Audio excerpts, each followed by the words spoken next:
So I appreciate everybody joining us today for the CMMC webinar and roundtable discussions. We have one, just thanks for enjoying the time and the technical difficulties with us. So we're going to be having a roundtable discussion about the CMMC common topics that we get asked all the time about, and the best things that we can do to mitigate those issues. This is going to go on for about 45 minutes, and then after that, we'll do a live Q&A for anybody who has questions. Just ask the live questions directly in Teams, and we'll, at the last 15 minutes, go by each one, and we'll make sure that we can answer all the questions that you guys have. If you have any unanswered questions, we'll respond to you after that. Okay.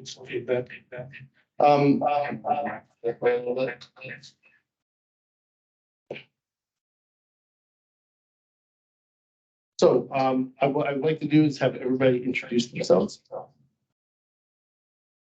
My name is Chris Hagan with Meerkat Cyber. Importantly, been immersed in CMMC for several years. I'm a CMMC certified assessor, certified professional, as well as a certified instructor.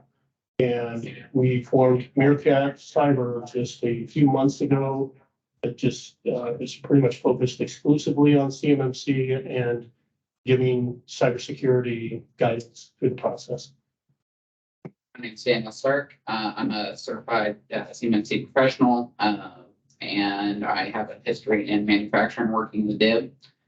So I come into this with the intention of helping those small businesses implement CMMC through Meerkat in the most cost-effective, easiest manner, because manufacturing is a beast in every shop. It's going to be different, and just ease that transition into a full implementation.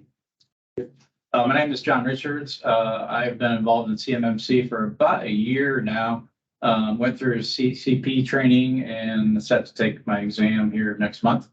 I've also been involved in implementations with clients both in the government cloud, both GCC high, GCC moderate, and also commercial cloud with tools that can help get people into compliance as well.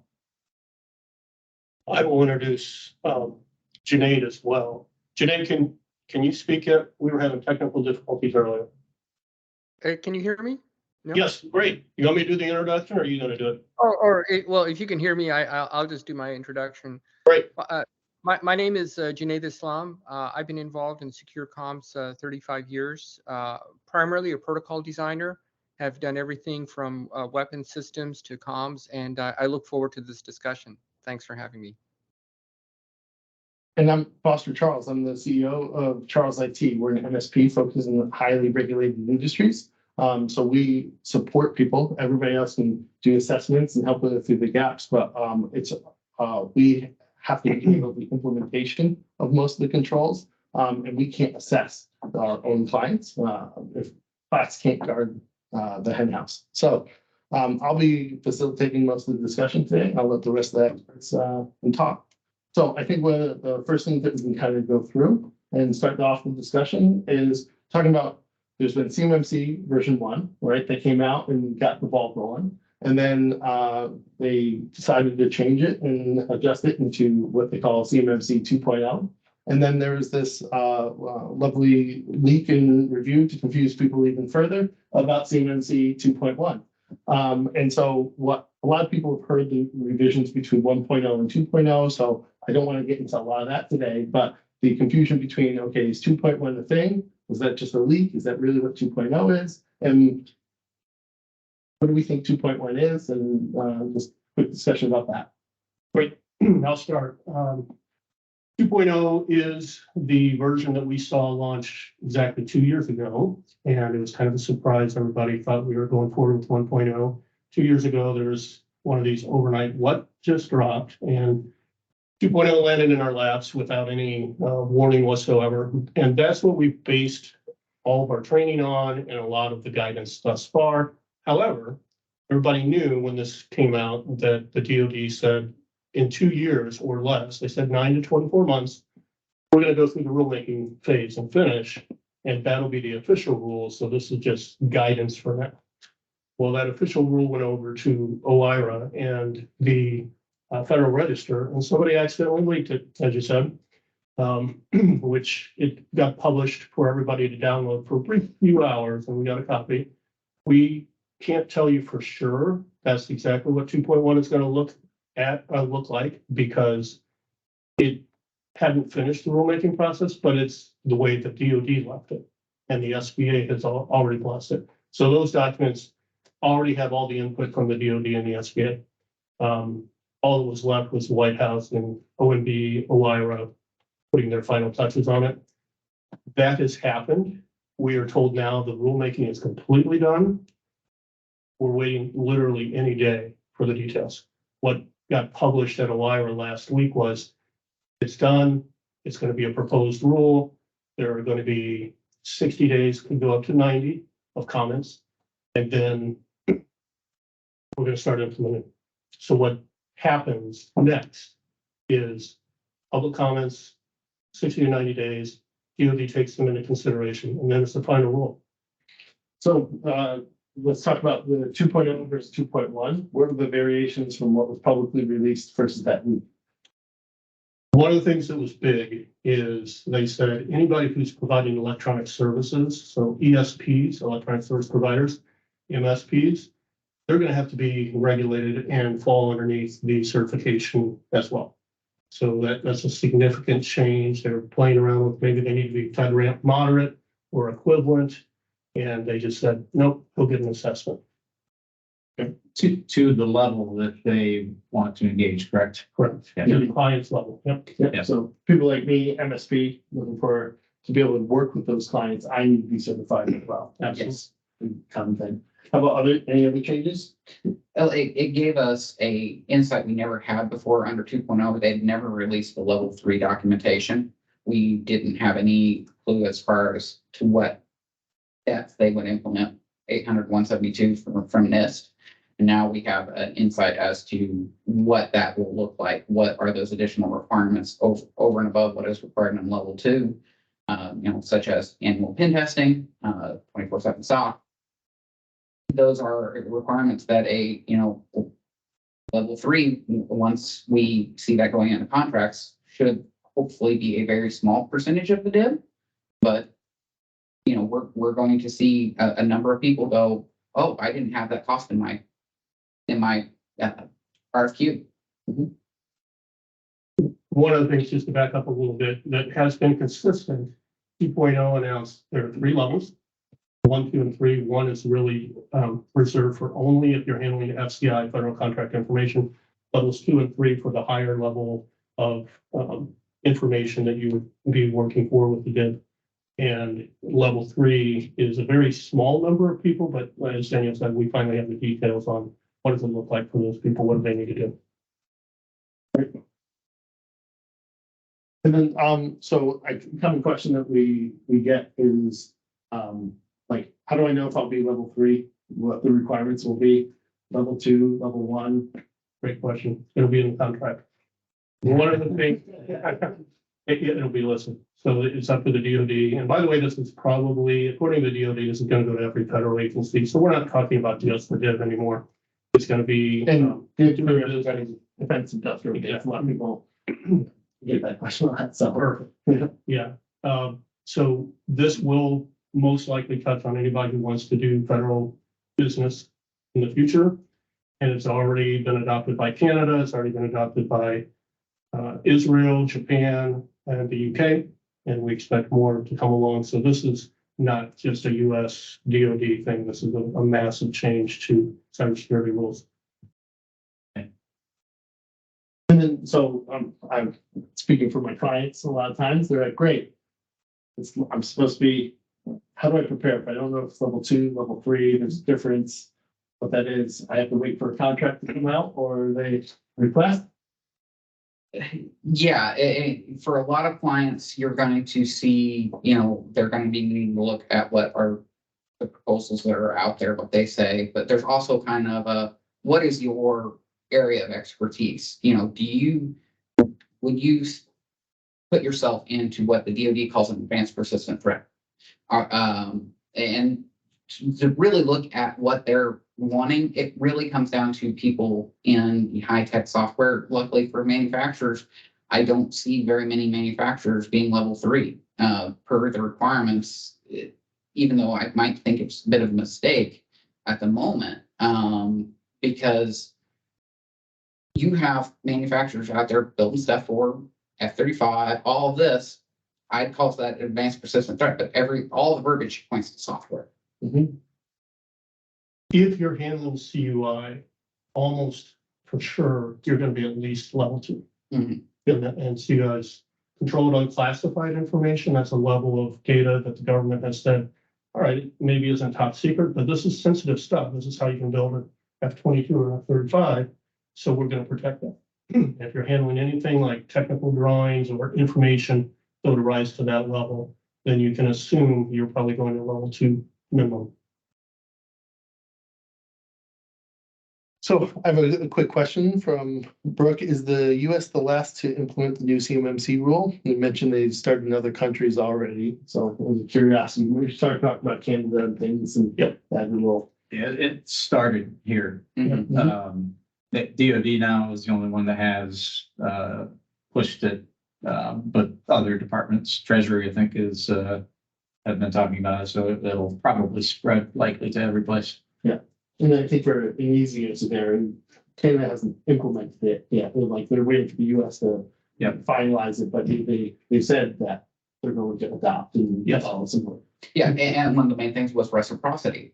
Between the assessing organizations that are coming out of the cyber AD and people that are certified through that, so that we can go, help our Canadian brothers and sisters get ready to serve, because we have a lot of technology transfers. Look at AUKUS and us selling submarines to Australia. There's going to be a lot of need to continue that knowledge transfer, and we need to make sure it's protected. Yeah, it'll be very interesting to see how that adjusts over the next year, but I think it's a whole separate topic, is Essential 8, CMMC. One thing I think that is a misconception is that CMMC is new, and while it is, it's really not. It's 800-170, it's NIST 800-171, and it's really just an enforcement or a methodology to ensure that people have been doing what they've already supposed to have been doing anyways. FARs. And that's an important point. A lot of people are crying about, look at all the money that it's going to cost to be compliant. We've got to have a third-party assessment done. The DoD is not really sympathetic to that because, and rightly so, because we're supposed to be doing it. F-171 is built into DPARs right now. You're supposed to make sure you're following all these rules, and you said you were. Some people, we had somebody that we were speaking with the DIPCAT this morning, which is the assessment arm from the DoD, who said, I'm doing all those things. In fact, I have a perfect score. Here's what by the way, we didn't guide them through that part. Here's what the DoD said to that. Well, let's see about that. So they're going to go in and do an assessment. And they are finding out a lot of these people that the CEO has to sign off on it. They're signing off and saying, yep, we're doing all that stuff. Well, maybe they didn't understand what they were really signing off. Yeah, and I think for clarity, like my point of view, a lot of times is clients are like, well, this is a crazy expense and this is net new and all that. And I'm like, well, pull up your agreement. I bet EPARs is somewhere in there. A reference to 800-171 is somewhere in there. And like the government is under the thought process that everybody's been self-attesting. With 2017, I think it was requested to be done. So they've been attested to this the whole time. And they're like, well, there shouldn't be a major lift from here to here. And I think that's a common thought process. So a lot of people who've been saying, yeah, of course we're doing this, they have a much bigger jump out there. Yeah. And that client this morning is a warning story to those out there who are saying, I don't need to worry about this. We're doing everything right. We told the DoD we got this. They will come and confront. And they can do it without any reason whatsoever that they have to explain to you other than, hey, we're going to check on your 171. It's literally a 171 assessment. Yeah, it's no different than an IRS audit coming in. Yep, it's the same. I was intimidated on this call, and I had no pony in the game at all. And we have heard horror stories that this can escalate to, if it's just absolute fraud, they completely lied and they knew it, well, they're turning it over to the DOJ. Because that's not something to play with. If you attested that you're doing all these things, you better have a pretty good reason to say that. So now that everybody's sufficiently scared, the things like, okay, I've been self-attesting, I've been doing this. What should I do to prepare for it? Like, great, it's gonna hit the contract or hit into like awards and everything. Like, when does it actually matter? Is it when the award is given and I have to have my certification? Is it at the time that I'm applying for the contract? Like, give some people some context of like, okay, when do the common question is like, crap, I have to do this, but when do I really need to do it? Because I have a lot of people that just want to procrastinate or they're waiting for other people to do it first. They don't want to carry the expense. Like if I did it back in 2017, everybody else hadn't. They've been incurring a reasonable expense to do this. So, And we get it. when's the actual deadline? When do they need to have the certification? Average time to get compliant in the country, there's a hold on 12 to 18 months. If you think you didn't need to start yet, I would suggest otherwise. This should be starting now. You're already, if you want to bid on government contracts, you need to have the certification in place before the contract is awarded. But even better, and we're telling people this, if you want to do business with a prime or somebody else and you're a subcontractor, go get it now. Get your certification as soon as you can, because the primes are going to be looking for you. They want to make sure all their subs are certified or they can lose the contract. So that's one of the risks is if you're not certified or one of your subs isn't certified, there goes your contract. So, but, all right, I'm gonna play the average client, right? They're like, great, so at the time of award or when I'm applying for the contract, I need to be certified? Or do I need to be, is it when I'm awarded? Because sometimes those can be reasonable timeframes in between. They can be. Technically, what it says right now is when the contract is awarded, you have to be certified. Mhm. But again, when you submit for an assessment right now, the window is like 6 to 7 months. Yeah. Don't worry, because if you're thinking I have time and I'll get my assessment just in time, you may not have an assessment available. We have 42 of us who can do assessments right now. As a small number. Or that's higher. I think we learned something on that call this morning is the influence or the power that the procurement officer had, whoever owns this contract, sounds like they might have the ability to say, we don't know this, right? So this is just speculation, but, okay, great. We want to use these guys. They have a POAM in place. And so we'll give it to them if they're good in 3 months. So there might be flexibility, but I wouldn't count on it. Well, and not to mention the buyer on that contracting officer, if he has 2 people and one person has a negative SPUR score, and another one has a positive SPUR score, more than likely they're going to go with the positive SPUR score. And for everybody, that's the supplier performance scoring system for the DoD. It's out of 110, but you can have a negative score.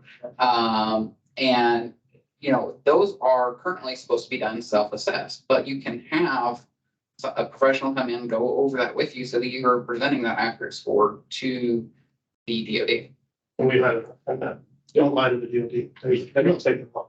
So, so let's talk about that score quick. I'm gonna divert. So the score, everybody, the common question is like, I can go negative, I can go positive. What does this mean? What's a good score? What's a bad score? Like we help people go through it, and basically to address the score for context is that each control has a weight and it adjusts what your score is. So if you don't have something implemented or not properly implemented, you gain negative, and if you haven't implemented, you go positive. So what's a good score? 0, fine. Is it what happens if I'm negative? That usually scares the snot out of Yeah, the people. best score that you can get is the one that's true. We sent out a worksheet with a scoring system on it. So anybody in this should be getting that if you don't have it already. You can use the Excel spreadsheet to go through and hopefully understand generally what these questions are looking for, and you'll see every one of the controls, 110 controls, has objectives under it too. Total of 320 objectives. So there are 320 things an assessor is going to come in and look for on your assessment day or assessment week. That's all in that spreadsheet, and that'll give you an idea of what they're looking for.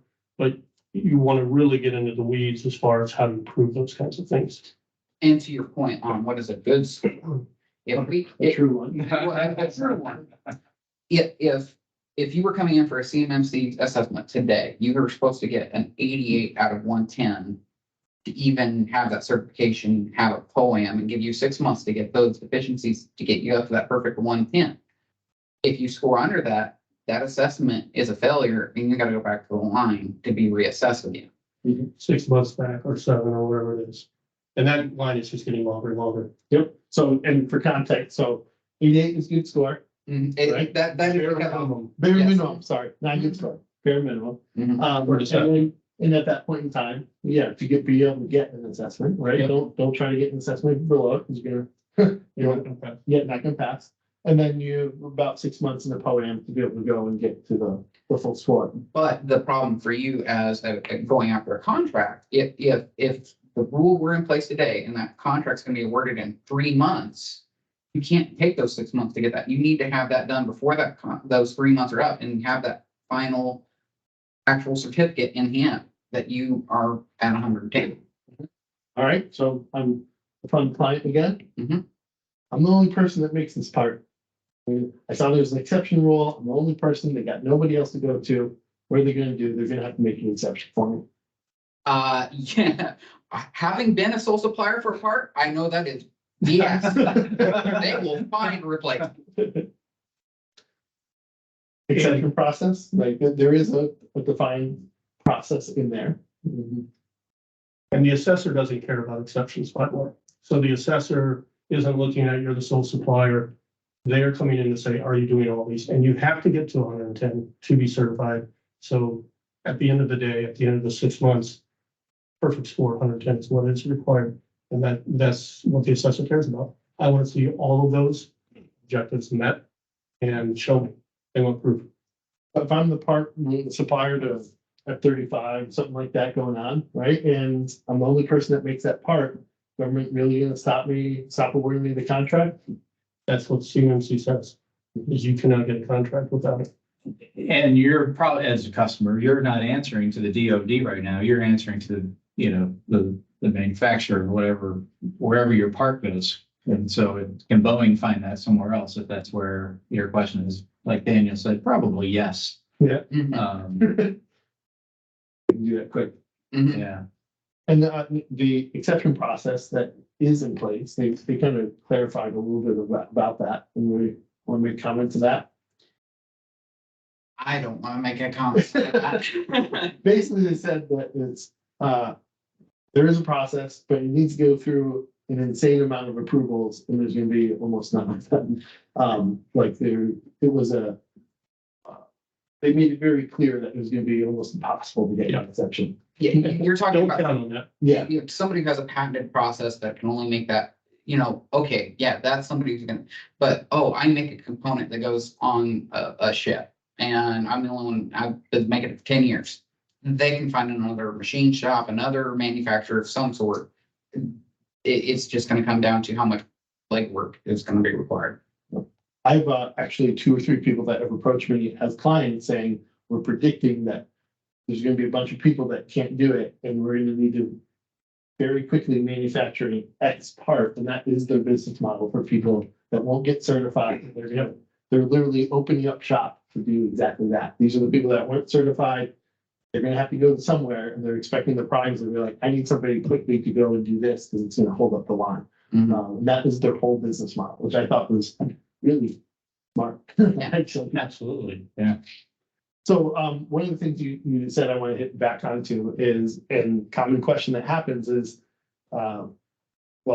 perfect score, not perfect score, like perfect score, right? That's what it needs to be at the end of the day. And one that an assessor agrees, and that's what this all came about because the DoD said, let's send in third parties to make sure you really are doing everything perfectly. What should you submit in the interim? If you have to submit a SPIRT score to a current contractor you have, an honest score. You don't need to submit perfect. They're not currently saying we only do business with 110s, which is the perfect score, but they are getting it. That's what CMMC is saying. So going back to the timeline, how long will it be until CMMC is in place? At latest, 2025, early January 2025. But I say at latest because the DoD has been chomping at the bit to get this through. They said in 2 years, we're gonna have rulemaking done. They hit the 2-year mark. They can speed this up tremendously as soon as the feedback process, the comment period is over after the 60, possibly 90 days. They can turn that around in a couple of months and say, okay, we took everybody's comments, incorporated what we think is right and effective right then. They can make it a final rule. And nobody knows how long it's going to take, but I would assume the DoD is not putting this as a low priority. Yeah. So magic question, perfect segue to it is like, it's about all the timelines, different things that you have. Let me give a general outline of what you think the timeline of when it's going to affect everybody that's attending this webinar. Like, when is it going to actually start affecting them? When should they expect to see something? Is it going to affect different divisions first? Like, see it more in the Navy than anywhere else? Like, The rule says every contract's going to have it as soon as this rule becomes final. And I would say probably at latest next January, but I would assume people should start preparing for it being soon. So get ready now. That's really, I think, universally the advice. Every assessor I've talked to, everybody from DIPCAC has spoken on this. Get it done now. Well, and I would add to that too is, you know, even if you're not applying, you probably have a sub for some of the stuff you're doing. Is going to your subs and going, hey, where are you at on your implementation? Because you need to get a full lay of the land as far as your subs, because you may have a sub that is going to pull out. They're not going to do it because they don't do enough business that requires it. So then you need to be going and finding another person that does that process. That could be heat treat, that could be a coding. There's all sorts of things where you'll see that. I do want to pull in Junaid because he is a consultant. He is consultant to Pentagon, the White House. He's a consultant to NASA Artemis right now. Junaid, what are you seeing as a general shift among governing bodies, among NASA, et cetera? Oh, and can you guys hear me okay? Yes.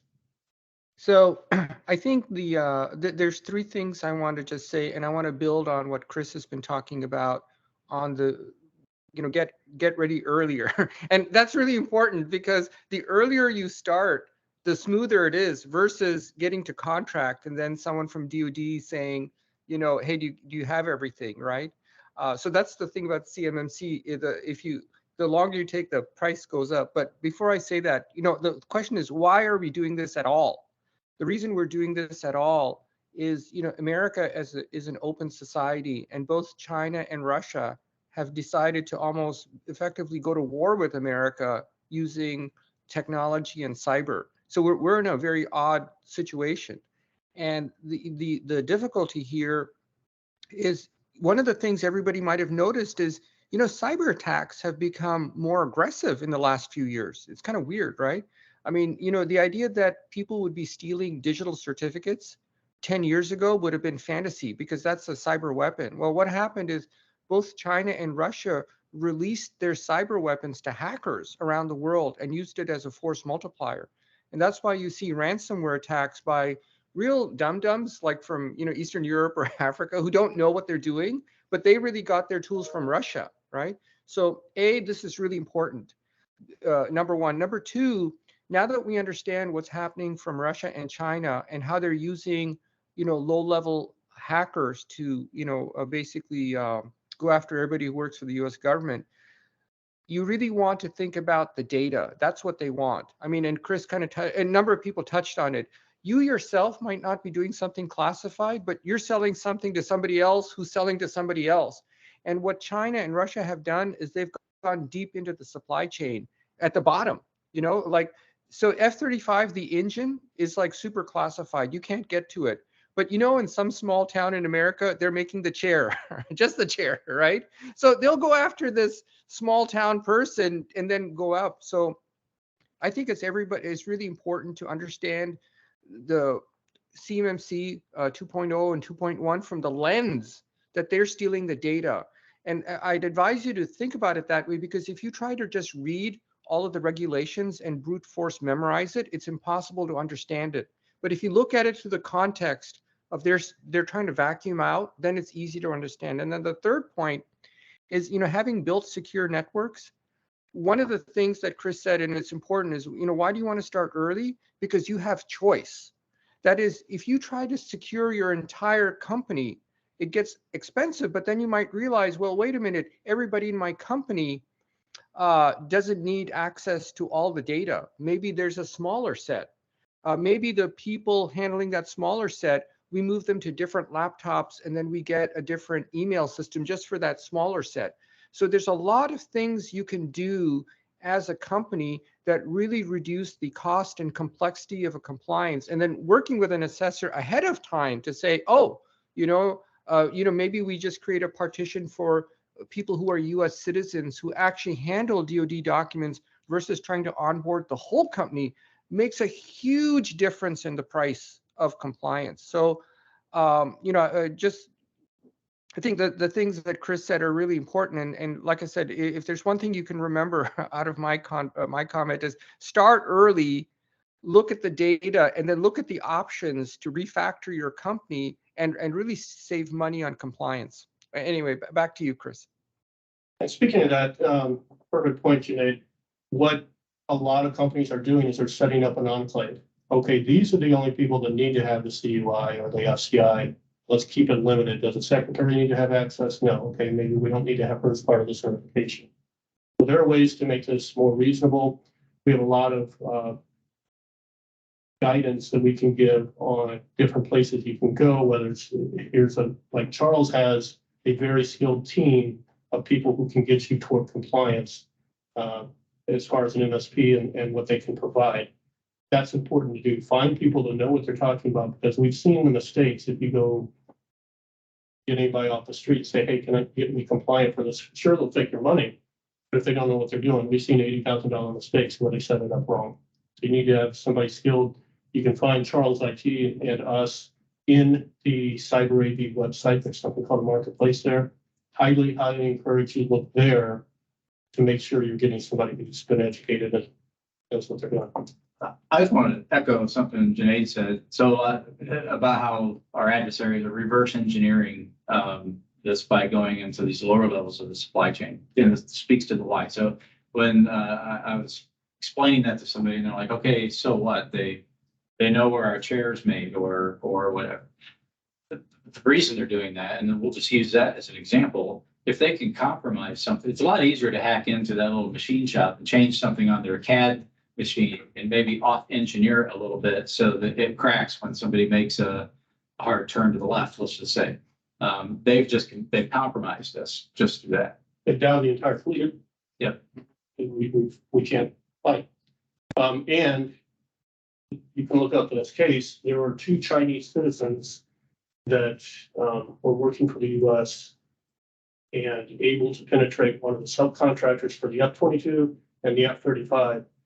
And they didn't just get the seat plans, they got the whole thing. China has built the F-22 that looks just like it because they came in through a sub and they were able to get those plans.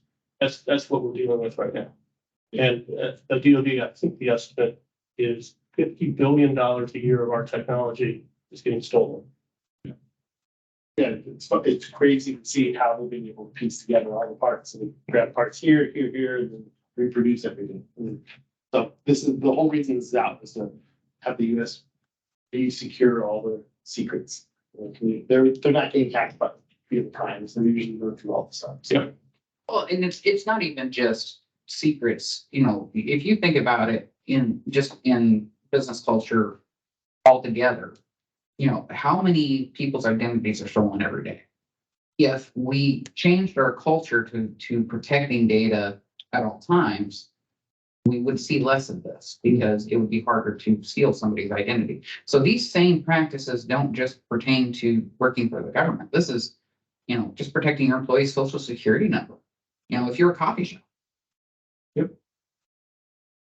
So, adjusting the topic. So one of the things that I think is great to understand is a lot of us have experience of actually trying to implement and secure people and kind of walk through the process. What are the common gotchas and controls and things that people are like, oh yeah, I got this. And like the common gotchas that we see that people just don't expect, or the hurdles that are unexpected that people run into. Here's the one that I think is kind of a surprise to most. That's a great question. We get a lot. Documents. The assessors are going to say, let me see your SSP, System Security Plan. Let me see your policies. And I know of a very prominent C3PAO that had to go through the same assessment process that all the DIB manufacturers go through. Failed because of documents. It is so important that whatever your, let's say we use password lockout as an example. If your password lockout is set to 5 times and the assessor comes in there and they want to prove it, okay, I tried the password 5 times. Now it shuts down for 10 minutes.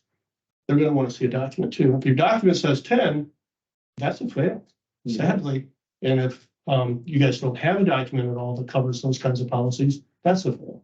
So all this stuff has to be detailed with, hundreds of pages of documents, sadly, but that's one of the most critical things you can do.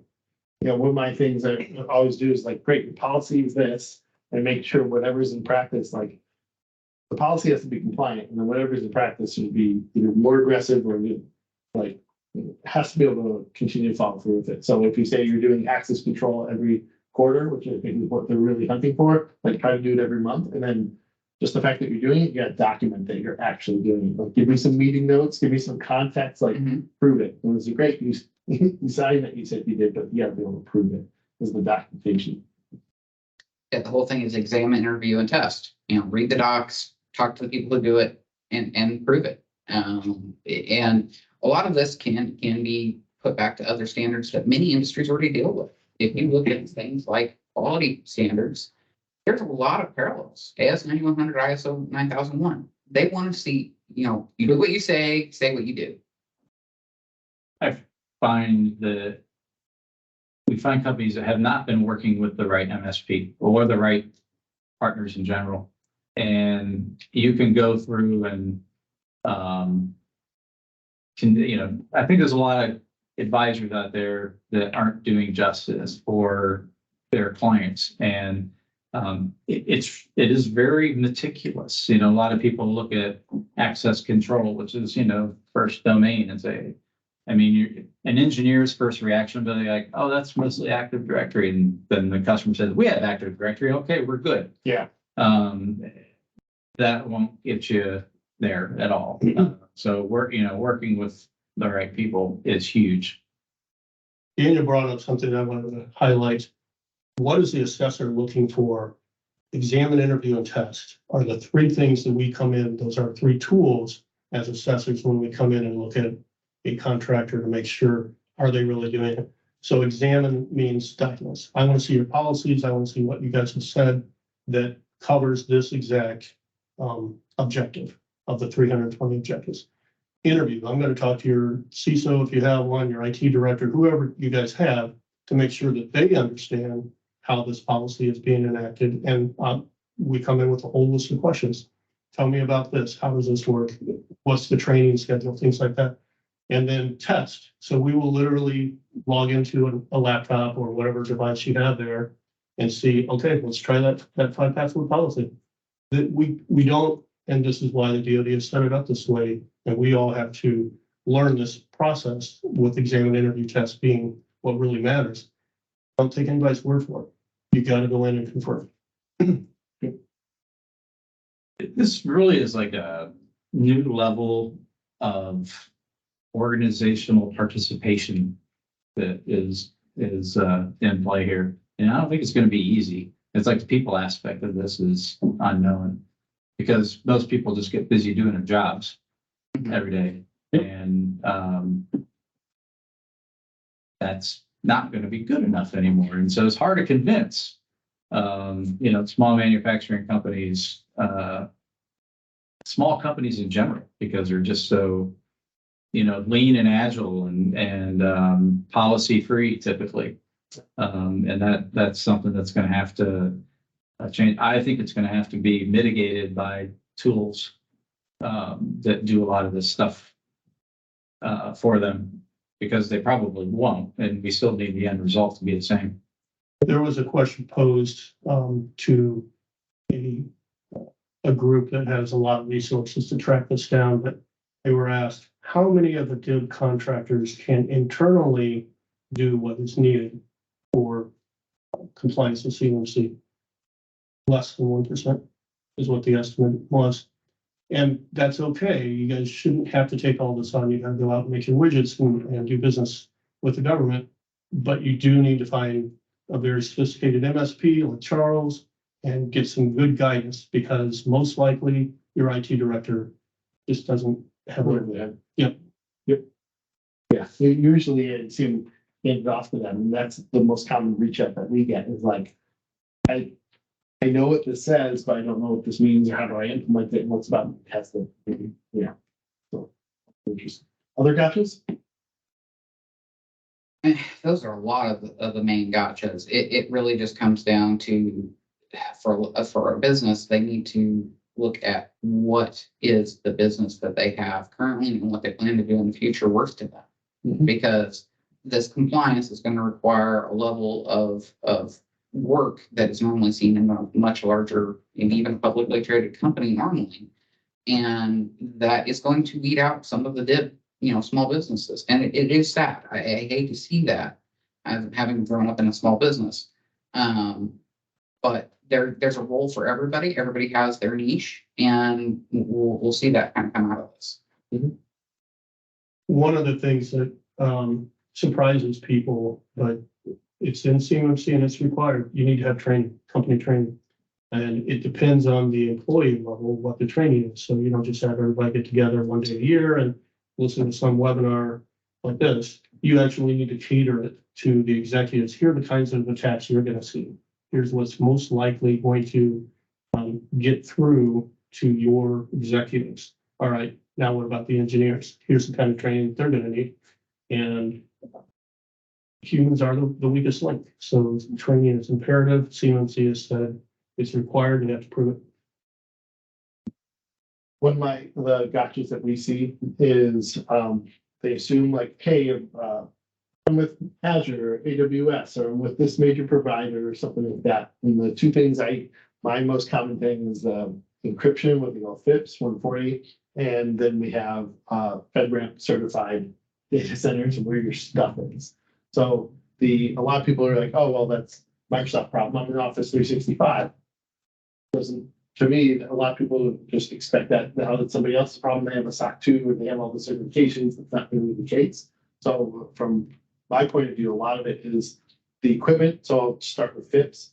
So FIPS is a requirement of a lot of the hardware. It's the encryption methodology and how the stuff is stored and transmitted and to a certain standard. And a lot of equipment isn't certified. And there's a public website, you can look it up. It lists every freaking thing that is certified and what hasn't. But that's a common thing, and that goes down to like switches and routers and access points and things like that, and like the actual physical hardware that's in there. Even server hardware needs to be listed in there, because there's a physical module and software component. So we can't just, some of them can't magically update, some of them can. And then the other one is the providers that they're using a lot of times. So commonly it's Office 365, GCC High, and having to move a lot of stuff to GCC High.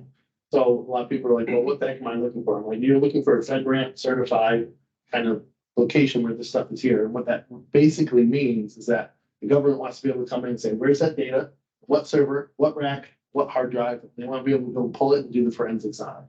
And when you're with regular Office 365 or AWS or that, and you're not in the appropriate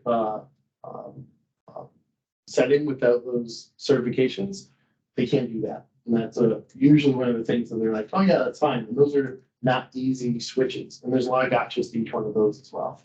But from our perspective, that's one of the, whoops, FIPS is a big one, and it is required by CMMC. So that was the $80,000 mistake. Somebody recommended, who didn't know what they were saying, to a client, oh, you need to buy all this stuff, and we'll get through the assessment. And of course, they were selling it, so they were a little motivated there.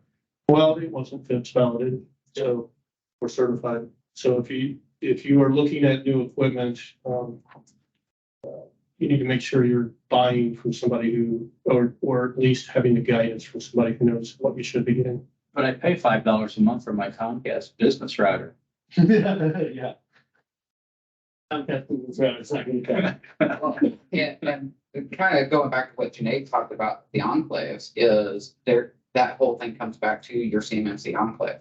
You know, if you've got a separate network, physically separate guest network, that doesn't need to be FIPS validated. But, you know, there are a lot of gotchas, in the FIPS, and you've got to look for those alternatives, because there are alternatives out there that, you know, you don't necessarily have to be on GCC high, you've got to do it correct. Yeah, it hasn't changed the business and that stuff. And the CUI is a lot of times what people really focus on, but FCI and the contract actual information is usually a lot of the stuff that people are missing as well. So One of the things we do at a gap assessment is like a data flow map. Okay, you know, it comes in and where does it go? And one of the things that I don't think a lot of people put a lot of thought into is all the IoT stuff. yeah, That big devices like CNC machines, but you know, small devices, cameras, and I mean anything that's on your network. Chris and I had this conversation when we were working with really kind of one of our first clients with Meerkat, and it's like, you know, it's just this one type of information, you know, and we have the ability to stick it, you know, over here, but it just moves. It's too alive to think of it that way. I was trying to simplify it, and razor it, but it didn't work. yeah, the information and where it flows. People were like, well, I put it all in that enclave, and I see people do a GCKI just for SharePoint or their files to store it, or they try to do something else and like move it here, but data moves. It gets onto a shop floor, or somebody prints it out, or it goes through devices, just simply printing it. Goes from enclave to unsecured network to a printer, that like all that kind of stuff gets in the way. So for me, that's one of the big actions. Today's company addresses data in transit and also storage, which is a cool company to check out. XQ Message. If you guys haven't looked at it yet, they have really interesting technology, and Janae co-founded it based on his decades of experience in that space. But there are some options out there. I consider XQ to be one of the top, if not the best, where how do I make sure my data is safe? One of the requirements with CMMC is you can't have Microsoft support in India that's going to say, oh, let me take a look at your computer, and they can see your CUI. The CUI has to stay there. So solutions like Janae's company provides, or moving to GCC high, are the kind of things that contractors say, well, all right, we got to spend more money. But yeah, it is imperative that you're looking at how are we treating this data, and how are we protecting it from support. Yeah, and just to build on that, I do want people to get out of this webinar that CMMC does not have to be a terrifying process.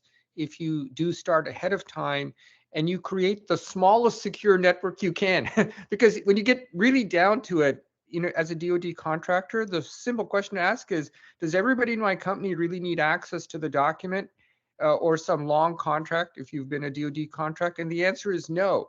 I mean, having been a contractor and gotten these 200-page documents, I didn't even read it. So the idea that, it needs to be shared with everybody in the company, apart from the CEO, especially if you're a small veteran-owned company, typically it's the veteran who's running the company needs to see it because he's signing it, and maybe one other person who's their finance person or the person doing the work. Everybody else doesn't need to be in the secure enclave, and they don't need access to the document, because I'll tell you one thing, if they had access to DoD documents, they wouldn't read them anyway. So, you could actually take advantage of that and say, oh, our secure network only needs like, a few people in our company. And if you think about it like that and you start the process earlier, you will save a huge amount of money. You will simplify your implementation and it'll be much easier to manage. Thank you. And then another quick question. I've been taking the Q&As kind of as they come in. So Sue asked, is being ISO certified or 27001, anything like that helpful to a CMMC certification? Yeah. They're used to policies and documents, that's for sure. Get your partly there.